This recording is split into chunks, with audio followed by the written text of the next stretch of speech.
अगर जनाब अशरफ अली साहब विधायक नामा तब सब खातिर थे, अब हमारे दरमियान में दो वो मोहतरम शख्सियत मौजूद है जिनकी वजह से आज हम पर जमा है, जिसकी वजह से भी ये इनके बैठ कर हमने मौजूद है। आज की इस प्रोग्राम की सदारत फरमा रहे इज्जत माफ शहजादा नागरी नवाज नफ्स आली जनाब मौलाना जावेद आफरी साहब, जो इस प्रोग्राम की सदारत फरमा रहे हैं, हमारे दरमियान मौजूद है। अब कब उनके कि मैं बड़े अदब और एहतराम के साथ, बहुत उम्मीदों के साथ आली जनाब इज्जत माफ ओम प्रकाश जी पर्यटन मंत्री की खिदमत में कर रहा हूँ कि वो अपने ख्यालात सब लोगों को महसूस फरमाएं। मोहतरम जनाब ओम प्रकाश जी, कैबिनेट पर्यटन मंत्री उत्तर प्रदेश।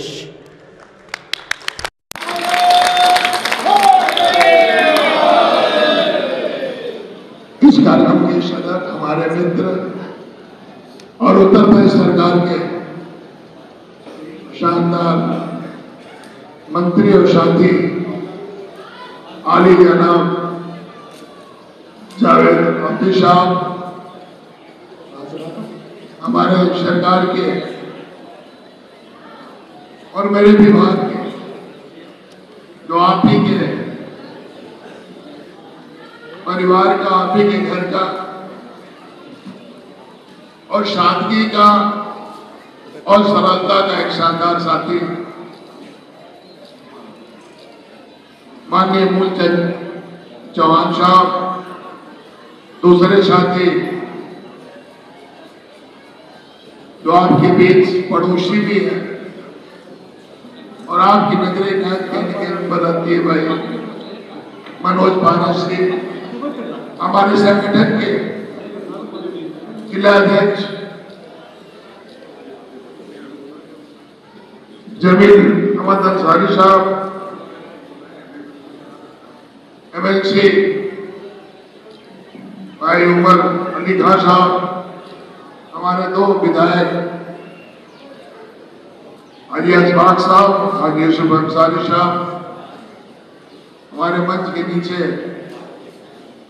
तो ऐसे साथी हैं जो मेरे साथ 20-25 साल पहले भी विधानसभा में रहे हैं और आज भी हम सबके लिए सम्मानित है चौधरी अबाकत साहब, कुरैशी साहब, हमारे साथ आई राष्ट्रीय पार्टी के महिला के अध्यक्ष श्रीमती मधु सिंह जी, भाई सुनील जी, नितिन कसाना जी, आदिल चौधरी जी, हमारे बहुत पुराने समाजवादियों के शानदार जोधा रहे जो हमारे बीच नहीं, उनके पुत्र हमारे छोटे भाई राहुल कौशिक साहब, इस कमेटी के तमाम शानदार साथियों, इस कार्यक्रम में बुजुर्गों, नौजवानों, माताओं, बहनों, बेटियों, पत्रकार दोस्तों, मंच के ऊपर और नीचे बैठे हमारे तमाम इस इलाके के मालिकों और जिनके कानों तक मेरी गूंज और आवाज पहुंच सभी साथी, मैं सबसे पहले भाई जावेद आफरी साहब को बधाई और शुक्रिया दोनों करना चाहता हूं। ऐसी शानदार जगह पर मुझे आने का, जैसा एक साथी ने कहा, ये सही है, ऐसे जगह पर जब तक बुलावा नहीं होता तब तक इंसान आ नहीं सकता। कहीं न कहीं बुलावा था, माध्यम बेटा अकबर हो सकता है, उसके माध्यम भाई जावेद आफरी साहब हो सकते हैं, मूलचंद चौहान साहब हो सकते हैं, लेकिन कहीं न कहीं कई बार जावेद साहब ने कहा कि चलना है, भाई मूलचंद जी ने कहा एक बार पहले जब विभाग मेरे पास नहीं था, माननीय मुख्यमंत्री जी के पास था और राज्य मंत्री भाई मूलचंद चौहान साहब थे, तभी जब बैठक किए माननीय मुख्यमंत्री जी तो आपने इस पर चर्चा किया। दरगाह बाबुल मुराद मेरे यहाँ भी एक हमारे साथी शकील हैदर साहब उनके सौजन्य से हो रहा है, लेकिन जो नाम दरगाह आलिया आपका है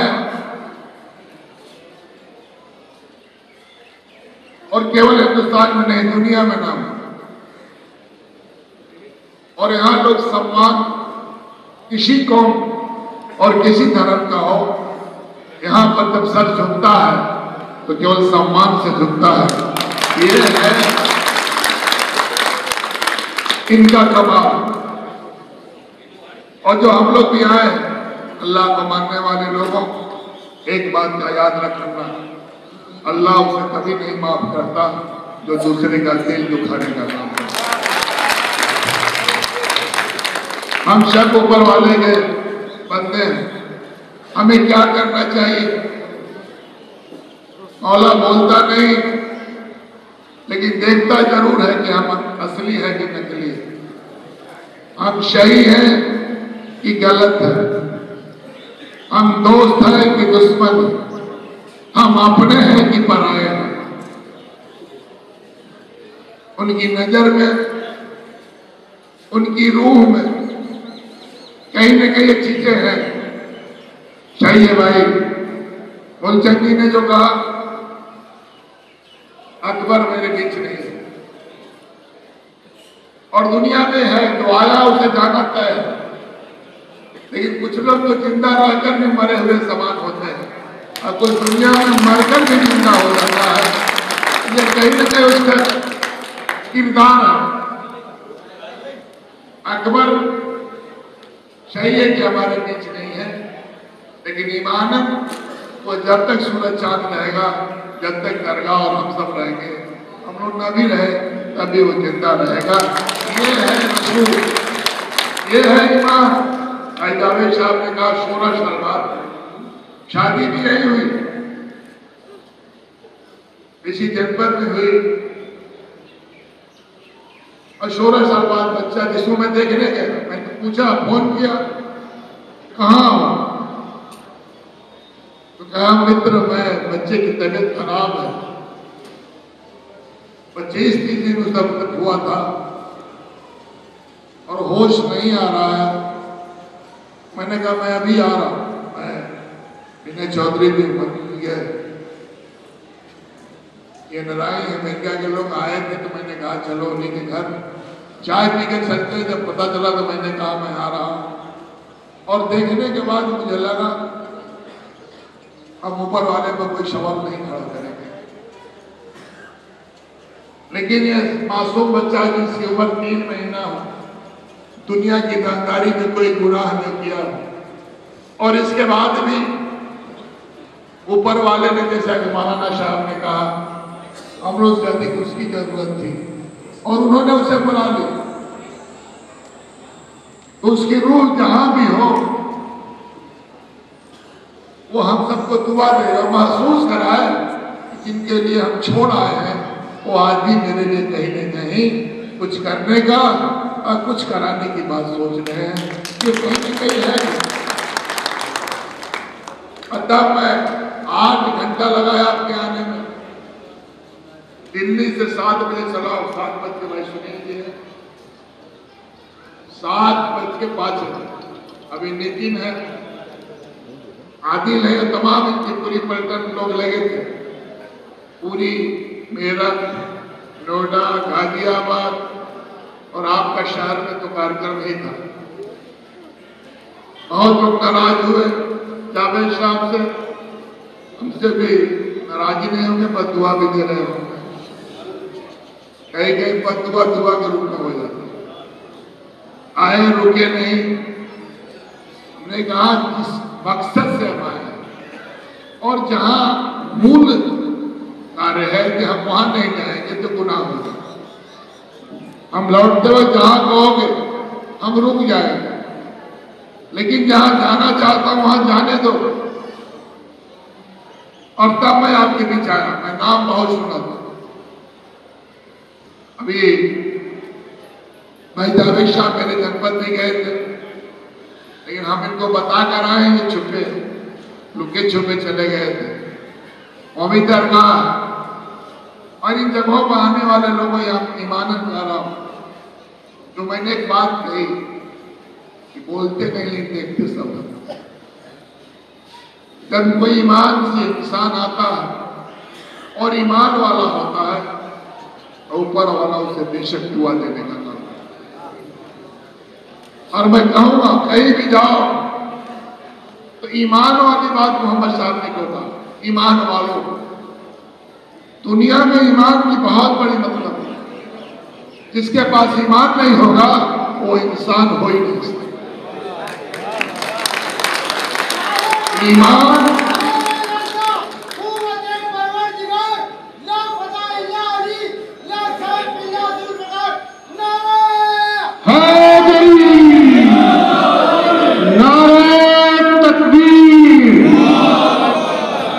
बात बार बार कहता हूं, ईमान दुनिया की सबसे बड़ी पूंजी है। जिस इंसान के पास ईमान नहीं हो सकता वो जिंदा होकर भी इंसान नहीं। इसलिए मैं जो कहूंगा, तो हमारे कमेटी के लोग हैं, अखिलेश यादव, हम सबके शानदार भविष्य, और हम लोगों ने हमेशा इस बात को मानने का काम किया है। मैं अपनी जिंदगी में पता न कितना मदद कराया हूं, मस्जिद का, दरगाह का। और जब मैं पढ़ता था, मुनकरों के सवाल करता, काशी विश्वविद्यालय में पढ़ता था तो जेल में कुछ लोगों ने मुनकर की बात की, भारतीय जनता पार्टी के लोग, तो मैंने ये कहा, यार मुंह से क्यों बोलते हो, दिल से भी तो बोला। आप कभी जेल नहीं गए होंगे, लेकिन हम जेल गए हैं 22 साल की उम्र में। क्योंकि मैं जानता हूं जो कपड़ा जो सबको पहनाता है उसी का कपड़ा कहीं ना कहीं खराब है। जो सबका पेट भरता है किसान, आज उसी का पेट खाली है। ये ऊपर वाले का कौन सा इंतजाम है, आप देख लें। सावन झूठा हो गया जिस तरह बारिश हो गई, भूकंप। मैं एक बात बार बार कहता हूं, जिस मुल्क का बादशाह झूठा और बेईमान होता है वहां हैजा फटे को तूफान का शुरू, क्योंकि नियत साफ नहीं। पत्रकार दोस्तों आप बैठे हो, हम ईमान वाले हैं। ईमान वाले की जात धर्म नहीं, उसकी ईमान देखी जाए। जिस मुल्क का बादशाह झूठा हो, बोलता कुछ हो करता कुछ हो, और 3 बार में 13 बार पैजामा और 14 बार कुर्ता बदलता हो, तो कभी गरीब का उल्टा पसंद 13, 14, 14, 15 1 रुपया पर्यटन विभाग का नहीं मिला। जापान जाते हो तब, ऑस्ट्रेलिया जाते हो तब, भूटान जाते हो तब, नेपाल जाते हो तब, अमेरिका जाते हो तब। अब पता कर लेना, जहां जाते हो तहां पर्यटन बोलते हो। अभी भी देश का बजट 1400 करोड़ है। कितने प्रदेश है, कितने केंद्र शासित, और पर्यटन विभाग 1400 करोड़, और मनरेगा जहां लूट हो रही है 34,000 crore, mid day meal 32,000 crore, anganwadi 22,000 crore. आप बजट तो बोल रहा हूं, मेरी बात नोट करना, गलत हो तो सूचना भेज। और कहा जा रहा है ये नहीं है 12% पर्यटन बढ़े हैं। अकेले आगरा में 1 करोड़ लोग एक शहर में 1 साल में आते हैं। आप पता कर लेना, देसी पर मेरा नहीं है, ये भारत सरकार का टूरिस्ट गाइड का रिपोर्ट है कि उत्तर प्रदेश में पहाड़ नहीं है, समंदर भी नहीं है, लेकिन हम पर्यटन में देसी पर्यटन पर दूसरे नंबर पर और विदेशी पर्यटन पर हम चौथे नंबर पर उत्तर प्रदेश। 12% अखिलेश यादव जी की सरकार बनने के बाद बढ़ा इतना। और आप कहा जाता है, मीडिया वाले आप बैठे हो, आप करते हो लॉ एंड ऑर्डर खराब होता तो हम चौथे से दूसरे पर कैसे आ जाते। कानून व्यवस्था खराब होती तो देसी पर्यटक दूसरे नंबर पर कैसे आते, विदेशी पर्यटक जहां 6वें नंबर पर थे, हम चौथे नंबर पर कैसे आए। सोचो, उत्तर प्रदेश दुनिया की जनसंख्या के दृष्टि से एक बड़ा देश है, और मिला क्या, हम अभी आए थे, यहाँ की विदाई डाटा रही थी, जो बांध है हिम्मत देकर जाना। फिर कह रहे थे कि ये आप तो दिल्ली के नजदीक लोग, आप तो दिल्ली के अंतिम छोर पर, हमारे बात तो बिहार।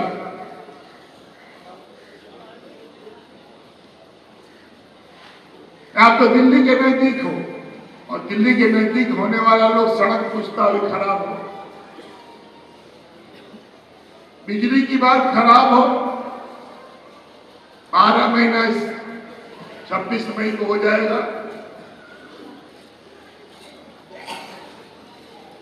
एक महीना कम, एक साल,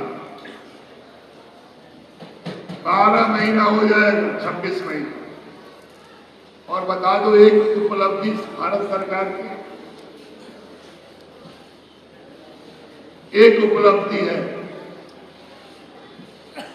वो उपलब्धि है झूठ बोलने,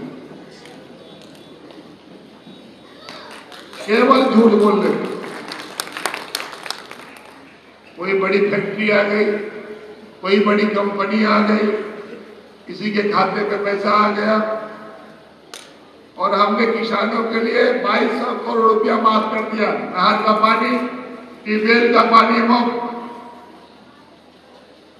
25 लाख रुपया हमारे निधि से अपने इलाके के किसी गरीब को किडनी, लीवर और हार्ट, 650 करोड़ का लीवर, किडनी और हार्ट का निःशुल्क अस्पताल अखिलेश यादव जी लखनऊ में बना रहे। आप लखनऊ जो तमीज और तहजीब का मरकज है, आप जाओ पुराने लखनऊ हेरिटेज का, जैसे लगता है कि अखिलेश यादव ने शपथ और संकल्प ले लिया, काम हो रहा, दिन रात काम हो रहा। हेरिटेज प्लान हम लोगों ने लाया, जितनी हमारी हवेलियां हैं, पेइंग गेस्ट, यदि आगरा ताज के लिए जाना जाता है तो काशी घाट के लिए जाना जाता है। एक घाट नहीं बना और इस मुल्क का बादशाह अपनी पीठ अपने हाथ से थपथपाता है कि 80 घाट पर जहां तुलसीदास जी ने रामचरितमानस लिखा था, वहां का मट्टी हटवा दी। मट्टी प्रधानमंत्री हटवाएगा तो नगर विकास अधिकारी क्या करेगा, सफाई कर्मचारी क्या करे? ये है झूठ बोलने का तमाशा। इसलिए मैं इतना ही कहूंगा पत्रकार दोस्तों, आप नाराज हो गए कि कितनी शानदार जगह। अभी तो मैं जब यहाँ आया, हम तो हो सकता है मौलाना बुलवाया हो, इतना रुपया 85 लाख का दे रहे हो, 47 लाख गेट का, और कुछ जो जगह है उसके लिए 30-35 लाख, कुछ और बढ़ा दो तब तुम्हारा भी नाम होगा, और यहाँ जो मांगने वाला आएगा उसकी भी दुआ देकर हम बड़ा नाम करने का नाम करेंगे। हमने कहा जावेद भाई यार, यहाँ तो कुछ कितना बड़ा नाम है, कितनी शोहरत है मौला का, इतना तो मैं कुछ नहीं करती। मैं तो सोचा था कि 85 लाख अधिक दे दिया, बड़ा नाम, इमानत का नाम सामने है। मैं झूठ 1% 1 सेकेंड के लिए नहीं बोलता। हम आए तो देखते आ रहे थे, हमने कहा कि एक गेट अकबर के नाम पर बनाएंगे तो बगल वाला गेट यदि खराब होगा तो चिढ़ाएगा कि अकबर के नाम पर तो शानदार गेट है, लेकिन बगल वाला गेट तो बहुत अच्छा नहीं है, इसको कैसे ठीक किया? ये चरदीवारी जैसा भाई अब खाने का छोटे भाई हो, और मैं कहूंगा 7 बार हो गया, और आप कहते हो कि इधर यादव नहीं है, तो मेरे इलाके में भी यादव नहीं है, जहां से मैं जीतता हूं। और 25 साल की उम्र में विधायक, हॉस्टल से पढ़ के गया विधायक हो, 6ठी बार विधायक, 1 बार सांसद, 36 साल में सांसद भी 1 बार। ये बातें इसलिए कह रहा हूं कि ईमान और रसूल से हम जैसे नौजवान हो, आप हमारे भविष्य पार्टी, ईमानत कर सकता हूं कि समाजवादी पार्टी से अच्छा पार्टी देश में नहीं हो सकती, जो सबके बारे में, गरीब हो या अमीर हो, किसान हो नौजवान हो, हिंदू हो या मुसलमान हो, पारसी हो या सरदार हो, तो सबके बारे में सोचता, तो सबके लिए करता है और जो सबके लिए कहता है। गलत फहमी मत रहना। अभी हमारे मनोज पारस ने कहा, प्रकाश जी इधर तो टिकट बहुजन समाज पार्टी को मुस्लिम भाइयों को दे दिए। हमने कहा हमारा यही गुनाह है तो वक्त पर हम अपने को नहीं पहचान पाते, असली नकली की पहचान नहीं कर पाते, दोस्त और दुश्मन की पहचान नहीं कर पाते। मैं जिंदगी में एक बात हमेशा कहता हूं और कहता रहूंगा जब तक जिंदा हूं, जिंदगी में दोस्त पहचानो ना पहचानो, दुश्मन जरूर पहचान लेना। जो इंसान दुश्मन पहचान लेता है उसे कभी दोस्त पहचानने की जरूरत नहीं है। बहुजन समाज पार्टी भारतीय जनता पार्टी की बी टीम, ये बी टीम है। ये कब कहां समझौता कर लेगी? इनको यदि देश प्रदेश बेचने का अधिकार हो तो विदेशों से भी उत्तर प्रदेश को बेचने का अपना समझौता कर सकते हैं। जो बिकता है उसका दुनिया में कोई कीमत नहीं होता है, जो नहीं बिकता है वो दुनिया में हमेशा अनमोल हुआ करता है। तो दुनिया की कोई दौलत खरीद नहीं होती पैसा से। कौन नहीं जानता है कि बहुजन समाज पार्टी की टिकट पैसे से बिकता है, और जो वोट अपना देता है वो गुनाह करता है, वो पाप करता है, वो बेईमानी करता है। क्योंकि हमें इस बात को जानना चाहिए दोस्तों, दुश्मन को असली नकली का अपने पर आएगा।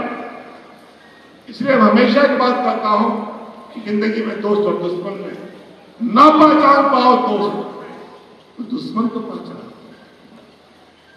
जो इंसान जिंदगी में दुश्मन नहीं पहचान सकता वो जिंदगी में कामयाब कैसे? इसलिए मैं आपको बहुत दावे, बिजली वाला, रोड वाला, हम जावेद भाई से कहे थे मित्र, मैं अपने अध्यक्ष जी से भी कहूंगा, आपसे भी कहूंगा, मनोज पारस जी से और मुझे जी से भी कहूंगा, ये जगह मामूली जगह नहीं है। आप खुशनसीब हो कि आपके यहां इनकी दुआओं में बहुत बड़ी ताकत होती है। इसलिए मैं जरूर कहूंगा मित्र, रोड सड़क तो बहुत बनेगा, बनता रहेगा, लेकिन ये जगह जो बनाएगा वो मरने के बाद भी जिंदा रहेगा। क्योंकि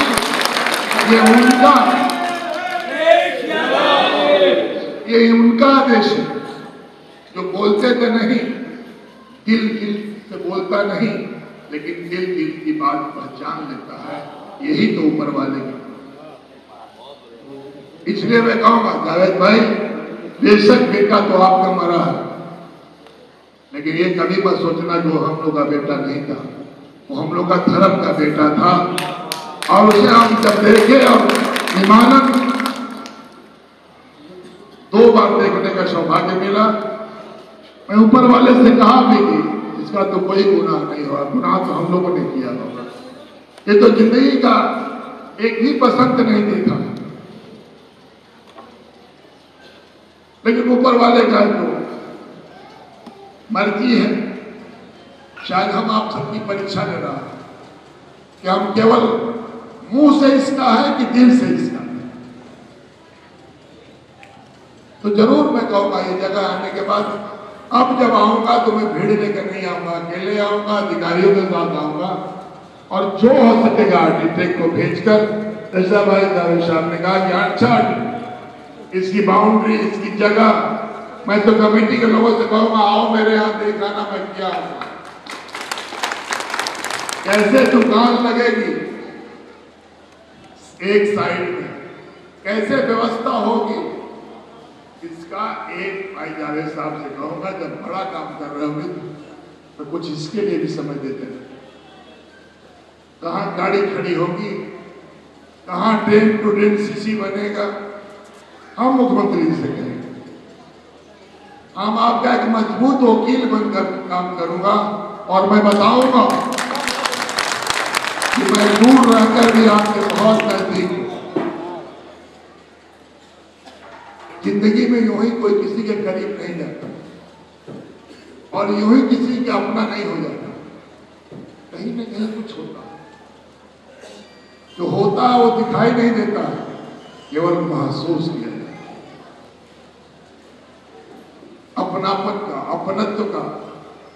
इसलिए मैं बहुत ईमान से कह रहा हूं, मैं कहूंगा मौला मुझे इतनी बड़ी ताकत दो कि मैं इतना अच्छा काम करके जाऊं कि आपकी दुआ भी मेरे साथ रहे और आने वाली जो हमारी नस्लें हैं उनकी भी दुआ आपके साथ रहे और ये इलाका इतनी तरक्की करे, इतनी तरक्की करे कि अकबर एक बहाना बन के नहीं बल्कि अकबर यहाँ का इतिहास और तारीख बनकर हमारे आपके बीच जिंदा रहे।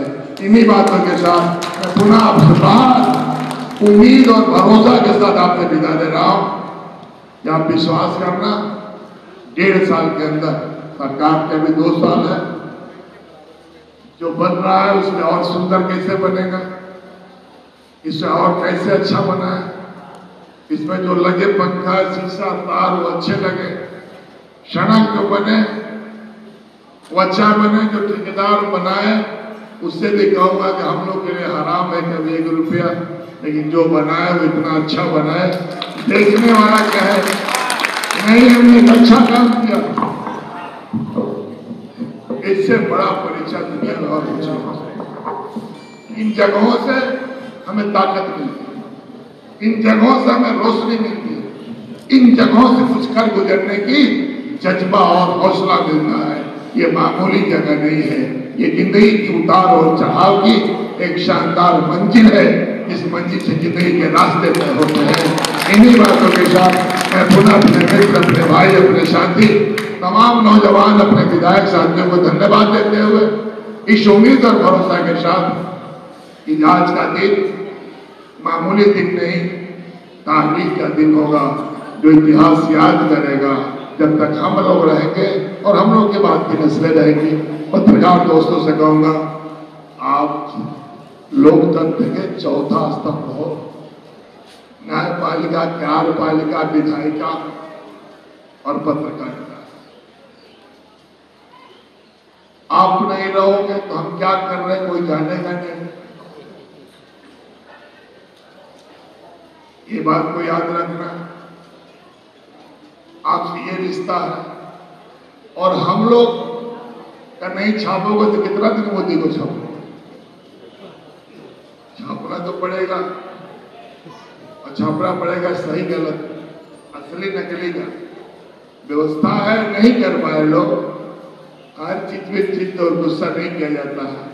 जब सवाल समाज का हो, सवाल इलाके का हो, सवाल अपने बुजुर्गों का हो, उसमें अपमान नहीं सोचना चाहिए। हम कितना अच्छा काम हो जाए और मैं इसे कैसे निकाल। यहाँ तो हम लोग भी खड़े थे तो देख रहे थे पूरी भीड़, हम तय नहीं कर पा रहे थे, हम दर्शक है जो मंच में खड़ा हुआ थी, हम पहले बार हमें को बोलना पड़ा कि हटोगे कि नहीं हटोगे। ये दोष है हम लोग की व्यवस्था, समाजवादियों का। हम बहादुर बहुत हैं, हम किसी से लड़ सकते हैं और किसी से लड़ने से कभी कभी अपने से भी लड़ जाते हैं। अब ये नहीं तय करना है कि हम लोग आए हैं, आप तो यहाँ रोज आते हो फोटो खिंचवाना, हम कहा कि मीडिया वाला जा रहे हैं फोटो खींच लेना, सुंदर फोटो और चेहरा, लेकिन आज काम हमने तो भीड़ में कोई काम नहीं होता। कार्यकर्ता पार्टी के नेता साथियों, आप आराम से बैठोगे, अनुशासित रहोगे। हम लोग अपनी जिंदगी में अनुशासित हैं, यहाँ हम लोग पढ़े हैं, कोई ना कोई जिंदगी में वसूल रहा हो, कोई ना कोई ईमान रहा हो। जहां से राजनीति के पढ़ते थे, पढ़कर चले गए और हॉस्टल से गए, विधायक हो गए। उस इलाके में जहां कम्युनिस्टों का बोलबाला हो, नक्सलाइटों का बोलबाला हो, कभी हम लोग हथियार लेकर भी नहीं थे। इतना ही कहा, छोड़ भरोसा गोली का, ये देश से प्यार करते और हम लोगों ने राजनीति किया, बड़े बड़े अपराधियों से लड़े, लेकिन कभी हम लोगों ने राजनीति में हिंसा का सहारा नहीं लिया। जनमत की ताकत को अपनी ताकत माना। इसलिए पत्रकार दोस्तों, हमारे कमेटी के लोगों ने भी क्षमा मांगा, हम लोग भी मांग रहे हैं। एक बड़ा काम होने जा रहा है, इस बड़े काम में आप बेईमानी करोगे तो मैं तो ये नहीं कहूँगा कि बददुआ लग जाएगी, लेकिन बुजुर्ग को अच्छा नहीं लगेगा। इसलिए मैं इतना ही कहूँगा कहीं कहीं कुछ अपमानित भी हो और काम सही हो तो ईमानन आदमी को सोचना चाहिए। हम लोग 8 घंटा जद्दोजहद के बाद यहाँ पहुंचे, तो पहुंचे हमें तो कोई ना कोई मकसद हो। कुछ गलती हुई कमेटी से, आपकी ये कुर्सी नहीं व्यवस्था की, करना चाहिए। मैं आज भी कमेटी से कहूँगा, जब भी आप अपने अतिथि को, गेस्ट को बुलाओ, उसको सही सम्मान देने की व्यवस्था करें। सम्मान नहीं दोगे, आप अपमानित करोगे तो आपको भी अपमान मिलेगा।